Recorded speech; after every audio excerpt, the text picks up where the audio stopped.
Hey, fellow YouTubers. Hi, my name's Renee. I am from a little town in Minnesota called Morse. And today I'm going to review um, my favorite author, although this is written under a ghostwriter. And Flowers is it.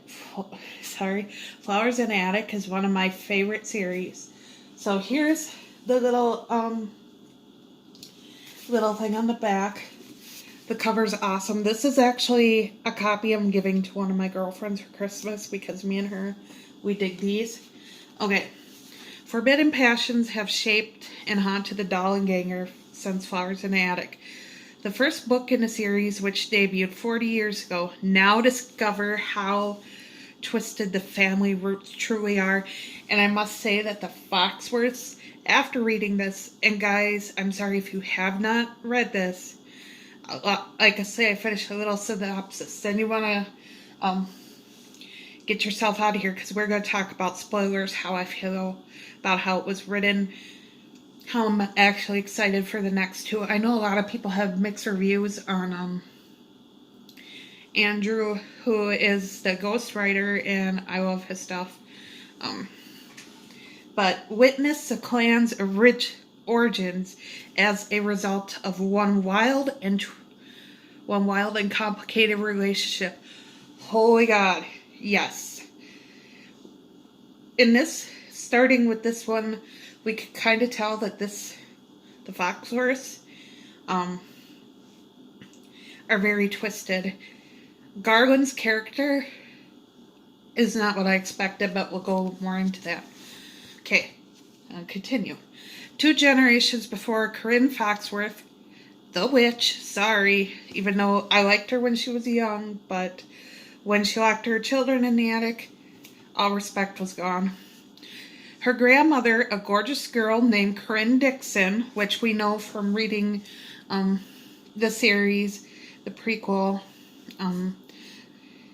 Malcolm's mother, and we'll get into some of that too. Definitely talk about her because she's one of the fascinating characters I find in this book that's most complex. Is swept away by the charms of a rich, sophisticated, and handsome Garland Foxworth. Sick man for one reason, but we'll get into that too. After discovering, you guessed it, Corinne is pregnant with guess who? It's gonna be Malcolm. We all know that. Garland does what he appears to do the honorable thing, marries her in a huge ceremony on the luxurious Foxworth Hall grounds. Now, if you've read Flowers in the Attic, Foxworth Hall is got like a charming, sophisticated, kind of, this was back at its heyday the most luxurious place ever. But knowing what we know from Flowers and stuff, would you want to live there? I don't think so. So both families agreed to overlook the pregnancy. Happy for a suitable resolution, now the mistress of a labyrinth estate, Corinne discovers that nothing is what it seemed. Garland is not the man who is enchanted by her. And this is kind of interesting to me, because I thought that Garland, when you go back and read Garden of Shadows, maybe he changes over the years, but he kind of treats Corinne kind of shitty in my opinion. So that's maybe why we know she runs off. And she's increasingly troubled by the infatuation of the memories of his dearly departed mother. We'll get into that too. Can Corinne survive in this strange new life, or is her fate sealed? Okay. This is, hang on guys, this is kind of going to be an in-depth one. 1, 2, 3, 4, 5, 6, 7, 8, 9, 10, 11. This is the 12th book in the Flowers in the Attic series. It's a tie-in, but still, I qualify that as a book in a series because we know where this is going. We know how messed up some of these characters are. Corinne Dixon, soon to be Foxworth. Oh, I loved her, and I hated her for simple reasons. She was one of the most arrogant before she Sorry guys, I get tongue twisted when I do this stuff. She's the most arrogant, beautiful character in this novel. She's very unwise when it comes to men. Like, really? Example, you just meet a guy, okay, and maybe there's some chemistry, but this is like, I have a feeling this is in the in the pioneer years. Prairie Pioneer Days is what we celebrate in my town, but anyways, the pioneer years.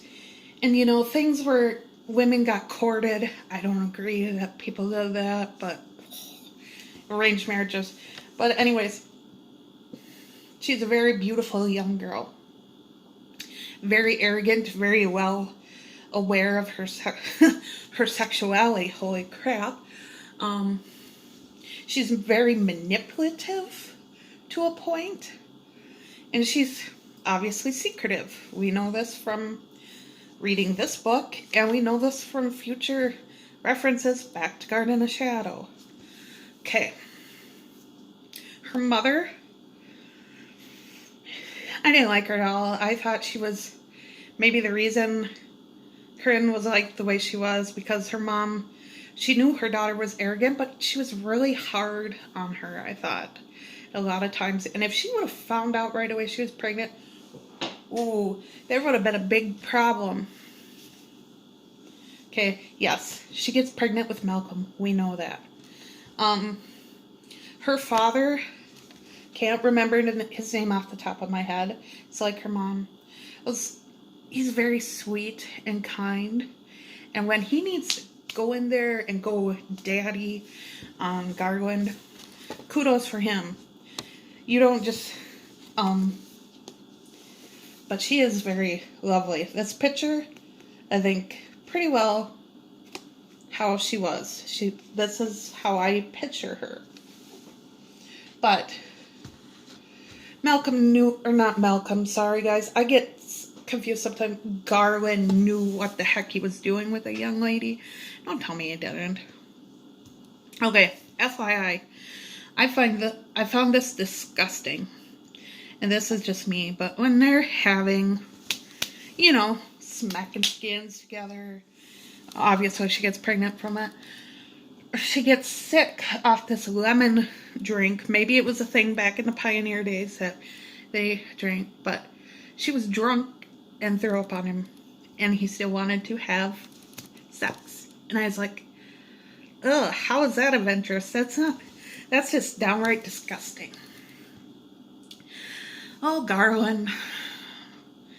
I'm kind of debating how much I'm gonna like him. I really like him in Garden of Shadows, but some of the stuff he does in this book, like, as the premise says, he's obsessed with his dead mother, guys. He wants his new-to-be bride dress in her clothes, wear her nightgowns. It's like, did you have some kind of weird relationship with your mother that there's something odd about this man? And he's not too happy, which this surprises me. Maybe eventually he gets over it, but in Garden of Shadows, he pretty much agrees with Alicia that they should have the swan bedroom. Now, as we know from this book, Corinne insisted that's her bedroom. What a beautiful room. The book describes it pretty much, I think, to a T, and it should not be wasted. Garland was comfortable going in there and making love with her and staying in there for reasons. So that part I'm kind of confused why the ghostwriter did that, because he didn't seem to have a problem with Alicia. Oh, we're going to have some speculation too, where this where this series is going, because I think possible, you never know, Alicia could have been her daughter. I mean, what's VC Andrews without a little incest, unfortunately. We all know that from Flowers in the Attic. But, okay. There's somebody that lays with Malcolm. And I think, hang on, I think it's described that Corinne found out that it's kind of like a fair in one way, because he touches this other girl. And she's like personal maid, and right off the bat, Garland has already betrayed his beloved wife. So you know this is going to be a screwed up family from the get-go. So, who is this mysterious young maid? Is this like some kind of relative of his? Because we know eventually, I think we know that there's going to be, she's going to find someone maybe in the attic. I'm wondering if it's not his mother locked in there. Maybe she's a little crazy. This is a speculation. I'm also suspicious of Corinne running off with a young lover, which we know will happen. I think I read a synopsis. It's like the 3rd book. What if it's twisted enough to where Alicia's her daughter, she gets adopted by this couple, and I don't know. Maybe that won't happen. But there's something weird with this whole series. And for me, it's like,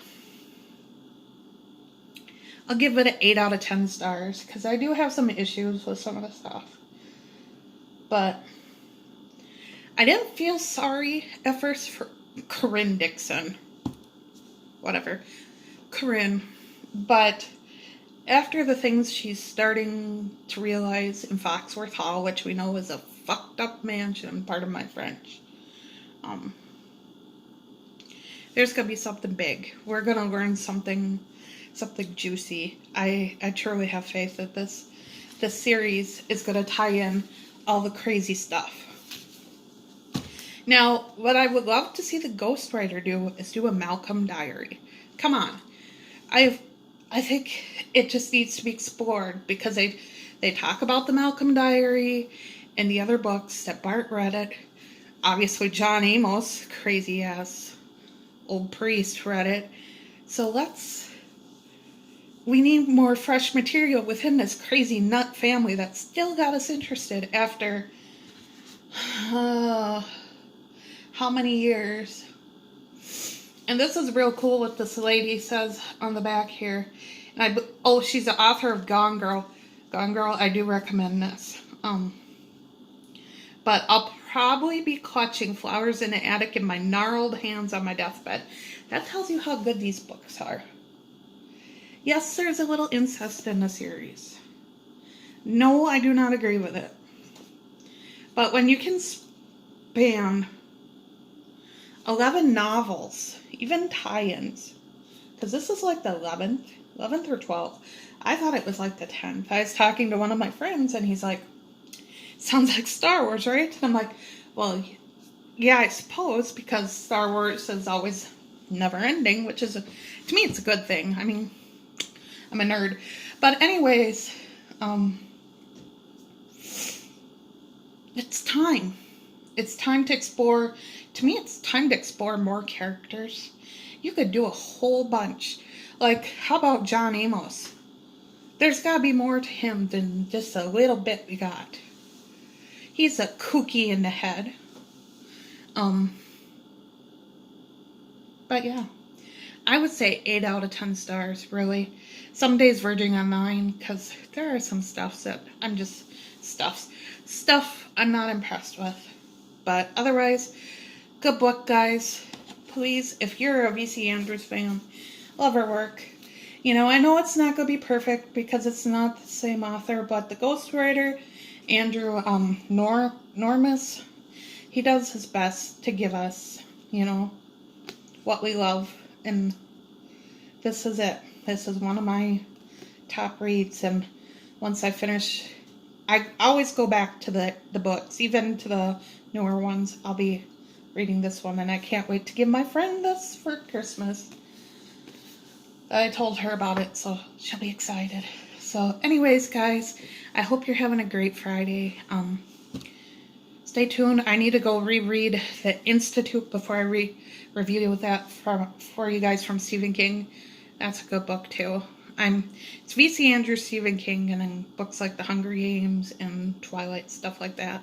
That's what I read.